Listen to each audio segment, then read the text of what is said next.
This is Chris Kill with your Peak Fitness Inverted Row Exercise Progression. So for the inverted row, we're going to set up under a barbell here in a power rack. And what I'm going to do is ask the client to lie on their back, knees are bent, all right?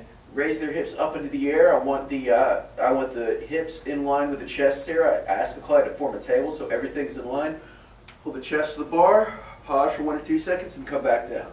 One of the main cues with the inverted row is everything is coming up together, very similar to a push-up. We're not leading with the hips excessively or leading with the chest excessively. The other thing that we want to watch out for is excessive shrugging of the shoulders. So kind of watch whether or not your client is shrugging their shoulders or if there's a nice distance in between the shoulder and the neck.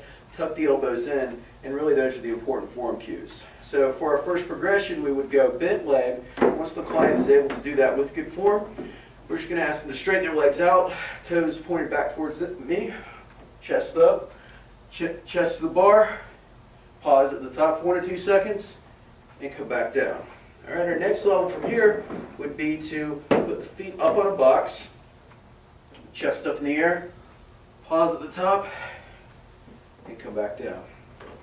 All right, now our last 2 progressions, once the client is able to do this exercise with good form, we can move to one leg by simply raising one leg off the ground. Same rules apply. Pause at the top and come back down. And for our final progression, what we have here is, again, we're incorporating our backpack. It's a little bit harder to weight this exercise up, but what I'm going to do is just put maybe 10 to 20 pounds in the backpack. Put this around my, put this on my chest here. Hips up into the air, pull to the bar, and come back down. Now, for clients that are having trouble with the inverted row, that aren't, that are kind of demonstrating poor form and they just can't seem to get it, what we're going to do is wrap a band around their waist or their top here to give them a little bit of support.